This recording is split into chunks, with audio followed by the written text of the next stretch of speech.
Hi, welcome to the Aerospace Industries Association of Canada's podcast. It's hosted by me, Mike Mueller, Senior Vice President of AIAC. In each podcast, we will be exploring topics of interest to our sector by interviewing leaders in both the Canadian and international aerospace industry and relevant thought leaders in order to provide timely perspective and context in the world of aerospace in Canada. AIAC is committed to serving its members by being the bridge between industry and the government while bringing industry together, acting as its voice. Hope you enjoyed the pod. Thank you everyone for attending throughout COVID-19. AIAC has been working to bring the members together through webinars, podcasts, newsletters, and member meetings. We've hosted Canadian Ministers of Industry, International Trade, Small Business, Transportation and Government Procurement. Just last week, we had on Deputy Minister from Innovation, Science and Economic Development, and we will continue to connect the industry and keep members informed. We have also been working internationally and have collaborated with both the Aerospace Industries Association out of the US and the ADS Group in the UK throughout COVID-19, which is why I'm especially pleased to have the heads of those associations, Eric Fanning and Paul Everitt, as our guests today. We'll post this as a podcast for those who didn't have a chance to catch it. And we will also have time for questions afterwards. Please email myself at mmueller@aic.ca, or you can also post it in the chat and we'll get to it after.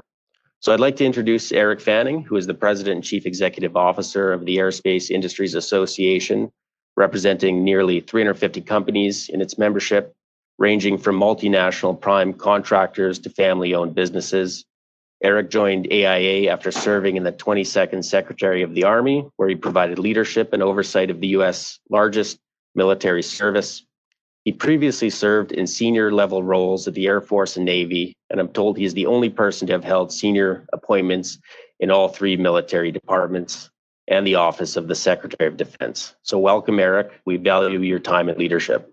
Paul Everitt is the Chief Executive Officer of the ADS Group. ADS is the UK Trades Association that represents over 1,100 UK businesses in aerospace, security, defense, and space sectors.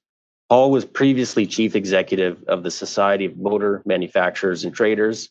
I should also mention that he is the Chairman of the Farnborough International, and we especially thank him for being here today, as I know the virtual air show and trade show will be happening next week, so this is indeed a very busy time. So welcome, Paul, and thank you for your time and perspective. My name is Mike Mueller, Senior Vice President of the Aerospace Industries Association of Canada, and we are Canada's National Aerospace Association, representing 95% of Canada's aerospace companies.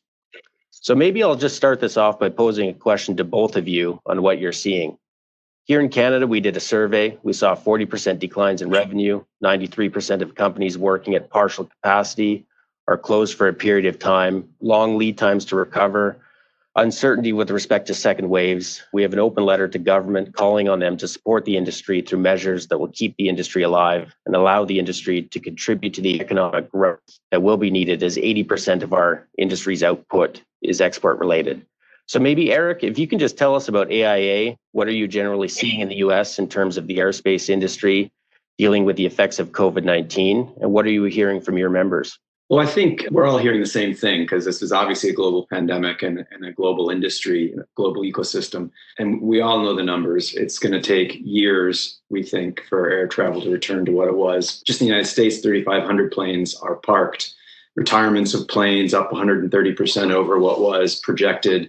And IATA tells us that it could be 2025 before air travel returns to what it was before the pandemic. We think domestically, we could see that happen a little bit faster. But clearly, it's the worst crisis our industry has ever seen. On the defense side, things are better. The customer is still buying, but it's an overlapping and shared supply chain. And there is concern that the commercial side is getting hit so hard that it will impact. And we're already seeing evidence of that, the defense side. AIA is doing a study of our industrial base, our supply chain. The results aren't all in yet, but what we're seeing is exactly what we expected, that it's being hit hard, that there are delays in sourcing, delays in transportation. They have problems with people back to work, keeping people at work, even though we were declared essential. And all of that will probably be compounded this fall when we see what the schools do or don't do. So it's a particularly bad time for this industry. and we expect it to last a lot longer than we had imagined. But at the start of this, we were focused on liquidity. How can we keep cash flow going? Quickly after that, it was, all right, we're going to have to figure out how to take care of the workforce as we get through this. And while we're working on those two issues, which are still important, is when all of us were realizing this is going to be a lot longer than we had imagined. Yeah, Eric, one of the stats that we saw is for every month our industry is shut down, it takes about a year to get up and running again. And you're right, it's the schools. It's so multifaceted that it's sometimes hard to navigate, but it's been an interesting time. Absolutely. Paul, is that similar to the experience in the UK? How is industry coping? What have the main challenges been? And then what are you hearing from your membership there? So obviously we're all kind of dealing a very similar set of circumstances. And I guess when things began, it did feel as if we were all just making it up. But the sad reality, certainly here in the UK and across Europe, is, aviation and aerospace has been hit, probably one of the hardest sectors by both the pandemic and the kind of lockdown that has been the immediate response to it by most governments. As a consequence, where we are now here in the UK and other parts of Europe, sadly, is we are companies issuing redundancy notices. So we are sadly seeing many of our colleagues either leaving or will shortly over the coming months be leaving their jobs and their businesses. I think that the challenge everyone faces is we know that there will be a recovery. We are fortunately in Europe at least back in the air, albeit the intra-European travel, and it's at a low level, but it is starting to slowly pick up. I guess like Eric, I think we're going to see that intra-European travel kind of, we would hope, depending on what happens through the next couple of months and through the pick up through 2021. And then hopefully we don't start to see the demand for aerospace products pick up on the back of hopefully a more successful period and a sort of strengthening of the financial position within the airlines. Like the US, the defense and space sides of our industries have kept working through this period. I think we've seen them kind of quite challenged by how you continue to produce whilst recognising what we term in the UK and Europe social distancing. So we have in the UK up until recently a 2-metre rule. So again, for a lot of businesses as they were trying to restart their manufacturing operations, how you accommodate that social distancing and or provide employees with the confidence and in some cases the protective equipment to be able to maintain normal working has been quite challenging. One thing I guess that we can certainly here feel proud of is the role that our industries, both the aerospace and the defence sectors, have played in actually supporting the nation during this crisis. So here in the UK, we had what we called a ventilator challenge. So for many of our hospitals, they didn't have some of the equipment that they needed in order to deal with patients that they were seeing. So we as an industry worked with government actually to put in place the manufacturing capability to swiftly produce the kind of ventilator machines that they needed. And also at a local level, many businesses turning their facilities over to producing protective equipment for our National Health Service and a variety of their colleagues elsewhere in industry. So in some respects, it's been a very painful period, but at the same time, I think there has been a very coming together of the industry, both at the senior levels within the prime contractors through the supply chain, to work together to try and at least mitigate the worst impacts that we're seeing. I just want to pick up on the personal protective equipment, Paul, that you had mentioned. That's a challenge here. How do you maintain that social distancing? The challenge in Canada is a lot of the health guidelines are coming through from the provinces, so at the subnational level. So we've been working very closely with our provincial associations, trying to manage that. And then also you'd mentioned the airlines, which is absolutely critical. That was one of our top asks also, is have the government work with the airlines, get them up and running, because at the end of the day, especially on the civil side, that's the end use customer for both the manufacturers and the MRO. Maybe just turning now to, in terms of government support and investments, we're seeing many countries committing funding, airlines in the US benefiting from government investments, Hong Kong investing billions of dollars, government investments across Europe, including close to $10 billion in Germany. And then most recently, France announcing $17 billion to support its aviation industry. Eric, maybe if you can just flesh out the measures that you're seeing in the US, and are they having any impact? And then what else needs to be done from your perspective? Well, there were a number of things that took place, Congress and the administration and industry all working together. moved a lot faster than we typically see in Washington these days. It was an impressive collaboration to make sure that industries, ours in particular, I think, had a variety of tools so that each company had the flexibility to design a strategy for its survival. As I said earlier, the first thing we focused on was liquidity. How do we keep cash flowing through the system at the start of this? It was how to take and make sure that we have the workforce there when things pick up again. Now that we know this is taking a little bit longer, we still need to focus on both of those things. There still needs to be an effort to make sure liquidity is available to the companies. And our Federal Reserve also did a number of things that opened up the private markets in a way that we didn't see right when the pandemic started. But now that we know this is going to take longer, we need new and different ways to protect that workforce. And we've been looking at a private-public partnership that would keep people off of unemployment, allow them to maintain their benefits, but during a period which they wouldn't necessarily be working because business has slowed down so much. So there is, as you said, a real focus now on the end user, perhaps the end user of the end user, which is the flying public. So we're collaborating very closely with the airports and the airlines here in the United States, based on work that we all did internationally up at ICAO. AIA currently chairs the National Consortium of Aerospace Industries Associations, and IATA and CANSO and ICC-AIA work together very quickly to help ICAO and all the other stakeholders come up with a series of recommendations that each country, of course, is poring over right now. The FAA has issued some guidance based on those recommendations. And then we're doing that same ecosystem work here in the United States to make sure that flying is safe, and then to communicate that to the flying public to help perhaps accelerate people's return to flight. Eric, one of the things we keep pushing to our domestic government is the fact that our industry is absolutely so global, and we need that cooperation. So we just want to thank you for your leadership at ICC AIA, of which AIC is also the permanent vice chair. It's been great to work with you on that. We also saw some challenges at the beginning of COVID-19, the essential service designation, both domestically and then working with yourself and FEMA, tackling some of the North American challenges there.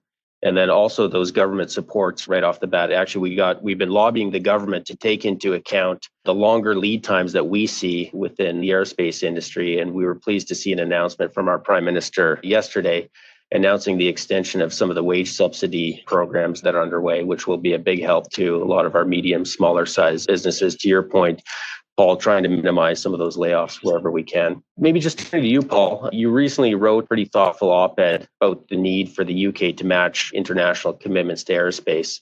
And a lot of what you touched upon mirrors what we're seeing here in Canada. Can you tell us a little bit more about that? And then specifically, if you can take a look at, or if you can explain to us the strategic plan that the UK has and how critical that is. Sure, Mike. So first and foremost, like elsewhere, the UK government has stepped in a very significant way to try and protect our economy during the pandemic. But the measures that it's taken are generic, so they're economy-wide. So we have had what we have termed a furlough scheme, which is supporting companies so that they don't have to make people redundant. So the initial scheme was paying 80% of employee salaries through 3 or 4 months. That scheme will be extended out until October. There are also been a variety of loan schemes for companies. As Eric kind of highlighted, liquidity in those early days was very, very critical and on top of most people's minds. So the government stepped in. However, the reason I write op-eds is when things are going entirely your own way. So, it's very clear, as we've all discussed, that for aerospace and aviation, this is going to be a longer term problem for us to deal with. And, inevitably there is a competition for the resources and the investment for the future. And it's very clear from certainly what we're seeing here in Europe that in France and in Germany, they have identified very clearly that aerospace is a strategic industry for them, and they are putting investment in. They're all in exactly the same kind of methods, but broadly speaking, they are supporting their domestic carriers in order to create the demand. They are investing in additional resources for research and development, and they are all seeking to provide some form of wage subsidy to ensure that that the key skills are kept within businesses, even though there isn't the maximum work for them to do.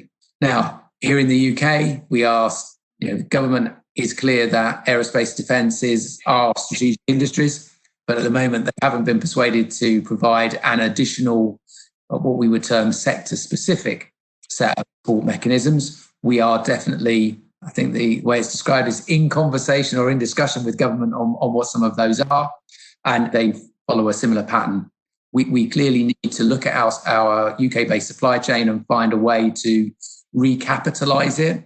Again, many of the businesses will be seeing a combination of, significant reduction in demand. 6 months ago, those same companies were being pushed quite hard to increase investment to accommodate, increases in likely levels of demand. So there's a big shortfall in those businesses, which, many have obviously tapped into the loan schemes that the UK government has provided, but ultimately they will be hindered in their ability to invest in the future if we can't find a way of helping them to move from repaying debt to having sort of equity or capital in their business to invest in the future. So that's going to be a big theme. We are all, I'm sure, despite the pandemic, from a civil aerospace perspective, absolutely focused on the decarbonisation agenda. And in order to deliver aircraft that meet the kind of global demand for net zero by 2050, we are all going to spend and invest heavily. And inevitably that requires some government help and support in doing that. And then finally, I guess from a UK perspective, we are looking to see how public procurement, particularly of defence and space programmes, can be used to help provide some, obviously, as a bridge between the levels of demand that we're currently seeing in civil aerospace to 3 to 5 years when we see those being a bit stronger. And clearly, if we've got to spend public money on supporting our industry, buying capability that we need for national security reasons feels like the right way of doing it. I don't know if that helped kind of set out where we are here in the UK, Mike. No, it was interesting, Paul, and it seems as though we have a lot of the same challenges here in Canada, and unfortunately governments that are taking maybe a little bit of the same approach, having those generalized programs in place as opposed to specific programs in place for aerospace, taking into account the unique nature and the strategic nature, quite frankly, of our industry. And it's been pretty frustrating, Paul, as I sense it also is for you. Maybe just moving on a little bit here, thinking specifically of opportunities for governments and industries to work together. Here in Canada, we've really been calling for a sector strategy because we feel that underpins everything across the board. We embarked on what we call the Vision 2025 exercise about a year and a half ago, talking to the industry, getting their thoughts, and we came forward with 6 different priorities, which will be no surprise. But the overarching theme and need was the need for this sector-specific strategy. So when you compound that with COVID, the priorities of get the airlines back up and running, invest in innovation, how do you help position the supply chain for success after COVID, and then expedite government procurement, particularly, as you had mentioned, Paul, in space and defense, which is pretty critical. These are things that we keep working on. But just from your guys' perspective, what are the priorities of the Aerospace Association in the US, Eric? And maybe also, what's the need for a strong association at a time like this? Let me take that question first. I think the value proposition of the association is as strong as it might ever be. We're continuing to do the work we were doing pre-pandemic that we do year after year after year, but then responding on behalf of the industry and working with government to figure out what those tools should be. And in the US, there were broad tools available to everyone, but sector-specific work as well. And that was both on the civil and on the defense side, because each side needed different tools. I think going forward, because we've been working very well with Congress, with the administration in a bipartisan way, recognizing how important this industry is for the country's competitive edge and how good and important these jobs are for our economy and for the people who have the jobs and for their families. So that work is going well, but what we need now going forward, sort of 2 things, one for each side. On the defense side is to make sure that there aren't large cuts to the defense budget to pay for other things, because the threats around the world haven't changed. And on the civil side, of course, that government industry collaboration is going well. We need to get the ultimate end customer comfortable with flying. That's our biggest priority right now, is working with government the airlines, the airports, and it will extend beyond that. How you get to the airport, how you get back from the airport, the hotels, if you're traveling, the entire ecosystem, to make sure that we understand the best processes and mitigating effects that we can apply to bring down the risk to a manageable level until there's a vaccine, and then communicate that. Part of that is being consistent and clear with what those processes are. And as I said earlier, we have really good guidance globally from ICAO and are just trying to figure out how to now apply that and let the flying public see that to get them flying again. Because, like I said, industry and government worked well to think about how to bridge this crisis. Imagined how to shorten that bridge by inducing a faster recovery. I think that should be our priority and is our priority right now. No, it's fascinating to see the common themes everywhere. And I know we're in a globally competitive marketplace, but it's great to have you both on. We're the strongest friends within that global competitive marketplace. Just a reminder to folks, if they would like to ask a question, please email myself or put it into the chat function. We're going to go to that here shortly. But maybe, Paul, just over to you. Same questions, the priorities. There seems to be a lot of common themes. It just shows how interconnected our industries absolutely are. And maybe just from your perspective too, how important is that strong national association as you're going and advocating for the industry to government?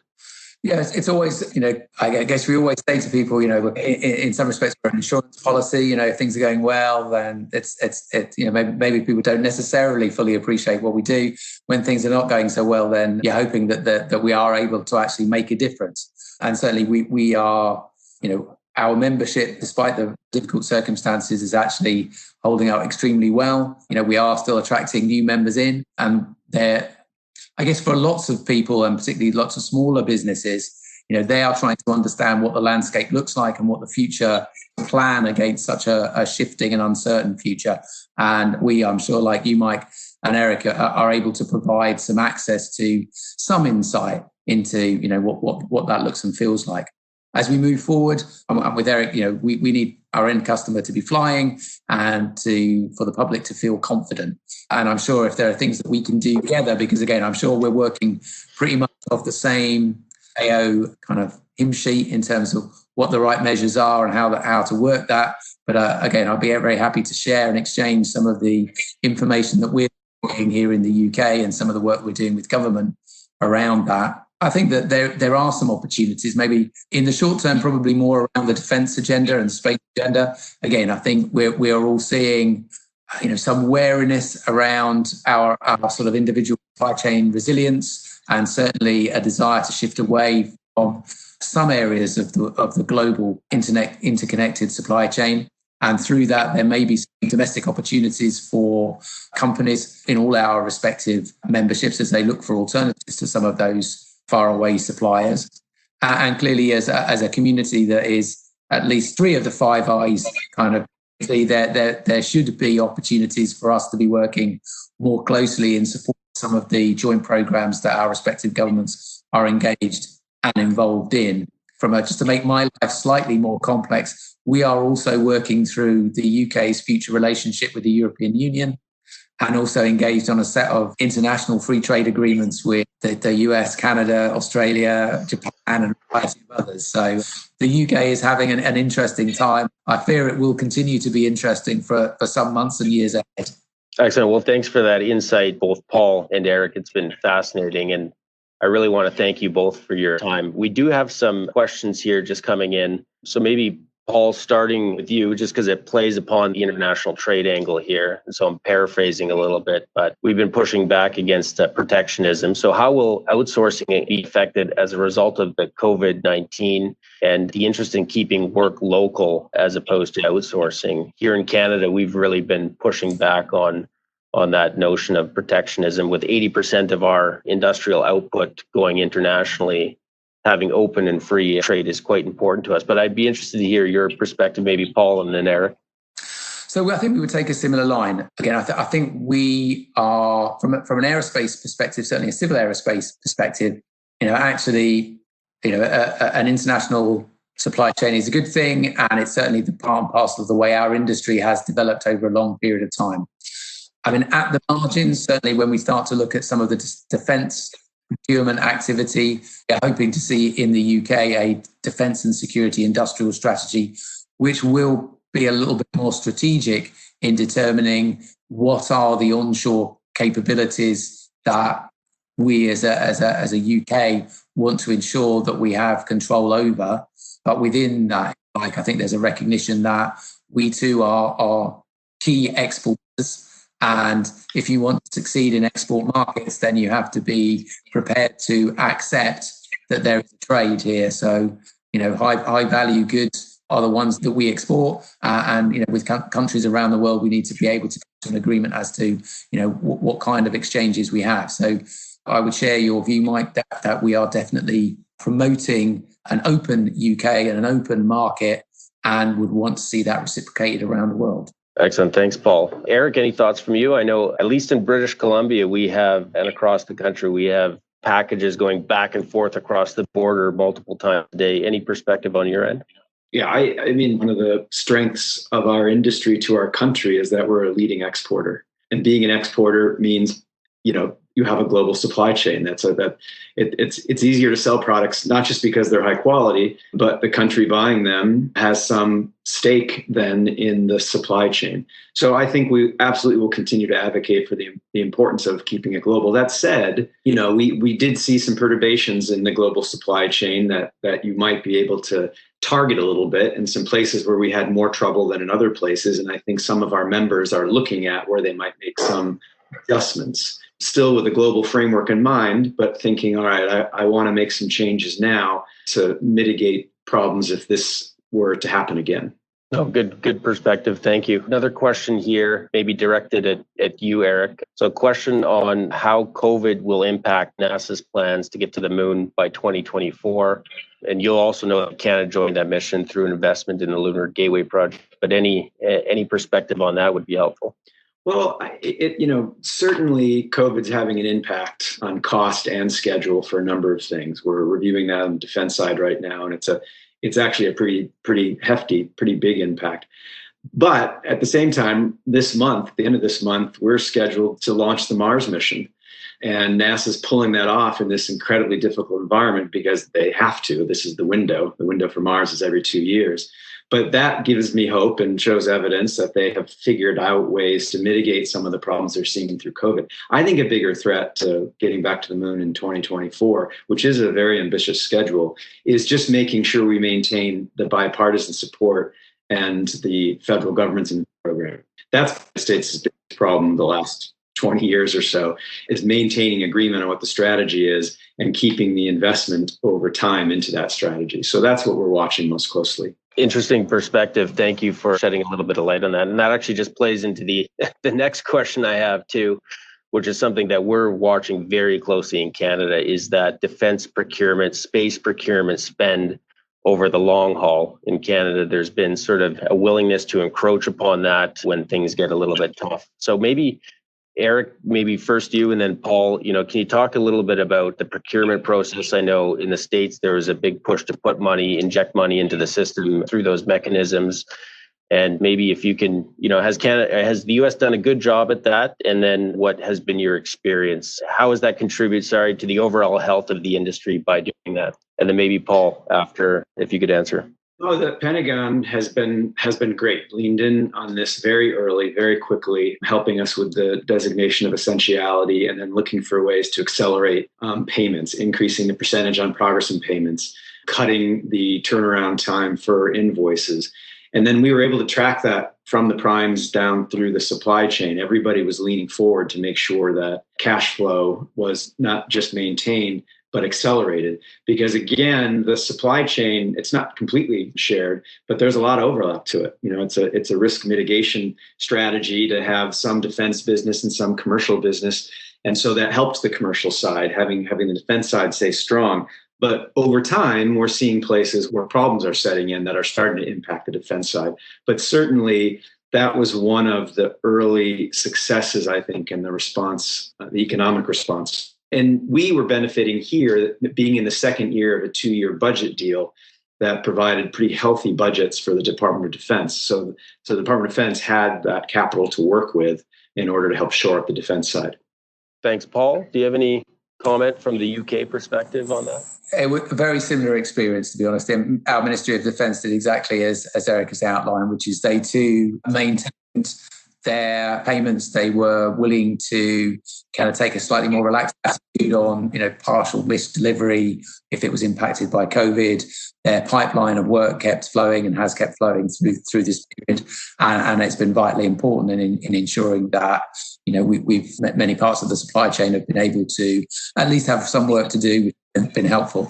I think looking forward, there's a degree of anxiety here in the UK because we are. I guess because we had a new government at the end of 2019, they are just about to undertake a fairly significant, what they term integrated review, but it's looking at the UK's role in the world and the sort of defence and security expenditure and programs that they need in order to deliver that. So there are some concerns that the impact of COVID, both on our national budget and on the specific defence budget, might get squeezed over the course of the next 18 months to 2 years, which clearly would be challenging given the circumstances we're in. So obviously one of the campaigns that we are actively running at the moment is to ensure that our kind of national security agenda is appropriately supported through public expenditure, and the Ministry of Defence has the resources it needs to have the equipment and support requirements from industry that are necessary. So, that's going to be a big issue.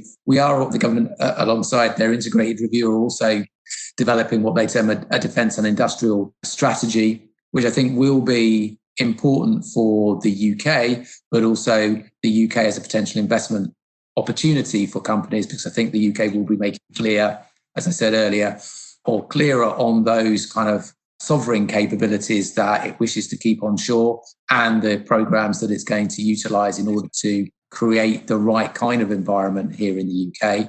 I think there's a big focus on the need to be more agile and the need to respond more quickly to what is a complex threat environment. So we would expect to see higher levels of public investment into research and technology and innovation, which hopefully will help the UK aerospace and defence industry, I guess, return to the areas where it used to be, which is as the generator of new ideas. I think we've been through a period where commercial sector more broadly is being seen to be more nimble than the aerospace and defence area. But actually, I would hope that we can begin to lead the world again as we begin to invest in some of the big challenges that we face, both the environmental ones, but also the national security ones. No, I couldn't agree more on the long-term aspect of this, and that's something that we've obviously been pushing for quite a bit. We've actually seen a little bit of a delay on some of the defense procurement side through COVID-19, and it's something we keep pushing the government for because, as we've heard from some of our industry, if they have a strong defense side of things, they can actually shift some of the workers over from the civil side to keep going, and we view it as pretty critical. So I know I promised you guys we'd keep on schedule here, but I have one more question, and then maybe we'll just wrap up. And then maybe, Paul, I'll put this to you first. So the question is, will we see greater competitive threats from non-Western aerospace and aviation countries that would threaten our dominance? And what effect would this have on our supply base? I think they're referring to maybe China and Russia there. Well, so I think it sits in our own hands to a degree. I mean, there's no doubt that if you look at China and you look at Russia, I mean, that they want to domestic aerospace industry and they are prepared to invest heavily in it. We still collectively have a market lead here. We have products that most people are, comfortable with and are would prefer to be using. So it's ours to lose in this respect. But in order to keep ahead, we have to keep investing. And that's a tough challenge. We know there are trade tensions both between Europe and the US, as well as the US and Europe and China. But I think collectively, we need to persuade our governments that the threats come from a number of different places and that our best kind of future lies in working together to ensure that the advantages that we already have, we can continue to sustain. Because if we don't do that, then the value that we provide economically and from a national security perspective will begin to be eroded. And we can't afford to let that happen. Excellent. Thanks, Paul. Eric, any thoughts on that? I would just add one thing. Certainly, other countries, Russia and China, would love to have what we have. It's not going to be easy for them, and it is as Paul said, it's ours to lose. But we also have something else collectively, the members of our associations, that they don't have, and that is we bring a strong partnership to any sales that take place. We can be trusted in the long run to help maintain the equipment, make sure that it's functioning. And you don't necessarily get that level of partnership of other countries from Russia and China in particular. So I think we just had a good webinar with AIA and FEMA talking about the new NAFTA, and there's a lot of advantages. And like I said before, we're in a very globally competitive base, but it was great to have two great friends of Canada on, Eric and Paul, and I just wanted to thank you again for your time, lending us your time and your expertise and your perspective from both the UK and the US. So we just want to thank you on behalf of the membership of AIAC, and I promised we'd stay on time. I know everyone's busy, so again, thank you very much. And just for AIC members and also respective members of AIA and ADS, we'll make sure that we have this podcast available for folks to listen to at a later time. Please check out our website. Please sign up to our newsletter blasts that go out quite regularly. We want to keep connected. So thank you, everyone, and have a good rest of the day. Thanks, Mike. You take care. Thank you. Have a good evening. That's a wrap for this episode, and thanks for listening. Please check out aic.ca for more information, or if you would like to join AIC to be part of the conversation.